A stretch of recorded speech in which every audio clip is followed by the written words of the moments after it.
மூன்றாவது காரணம் என்னென்றா புத்தி நீங்கி விடுவது. அதாவது அல்லாஹ் பாதுகாக்கட்டும், ஒருவர் பைத்தியாரனா ஆயிடுறார். ஏற்கனவே உது செஞ்சுக்கிறாரு, பைத்தியாரனா ஆயிடுறார். அல்லது சிலருக்கு என்ன செய்யும், திடீர் என்று சொல்லி மயக்க நிலை ஏற்படும். அல்லாஹ் அப்படியானவர்களுக்கு எல்லாம் அல்லாஹ் பரிபூர்ண சுகத்தை கொடுக்கட்டும் இன்ஷா அல்லாஹ். இந்த காக்கா வலி நோய் ஃபிட்ஸ்ன்னு சொல்லுவாங்க இல்லையா, இது மாதிரி வாரது. உதோடு இருந்திருப்பாரு, திடீர்னு விழுந்துருவார். பள்ளிவாசல கூட நம்ம அப்படி பார்ப்போம். இவர் என்ன செய்யக்கூடாது, அதுக்கு பிறகு ஒரு 10 நிமிடமோ 15 நிமிடமோ அரை மணி நேரமோ அவர் என்ன செய்வார், அதுக்கு பிறகு திரும்ப சாதாரண நிலைக்கு வந்துடுவார். சாதாரண நிலைக்கு வந்துடுவார். இவருக்கு முன்னால் இருந்த உது என்ன நிலை, கேன்சர்.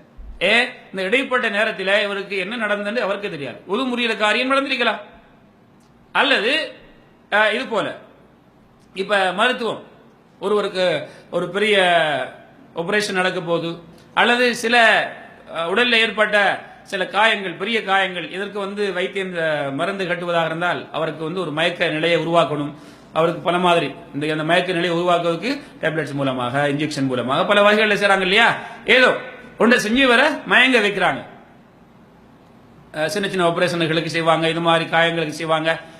இந்த மாதிரியான நிலை அவர் ஒரு குறிப்பிட்ட நேரத்துக்கு மயங்கி பிறகு அவர் விழிக்கிறார். இப்படி வந்தாலும் அவருடைய உது என்ன செஞ்சிடும், முறிஞ்சிடும். அப்ப மூணாவது காரணம் அவருடைய புத்தியில ஏதாவது குளறுபடி ஏற்படுறது, அவருக்கு நடக்கிற செய்திகளை அவர் விளங்கிக் கொள்ள முடியாத அளவுக்கு. இது மருத்துவத்தின் மூலமாக வந்தாலும் சரி, நோயின் மூலமாக வந்தாலும் சரி, அல்லது அல்லாஹ் பாதுகாக்கட்டும், இது செய்யக்கூடாது போதை பொருள்கள், அது எந்த போதையாக இருந்தாலும் போதை பொருளை அருந்தி அவர் என்ன செய்றார், மயங்கி விழுகிறார்.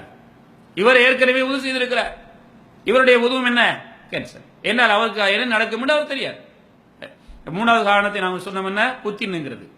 இதுக்குள்ள எந்த வகையில் அது வந்தாலும் சரி.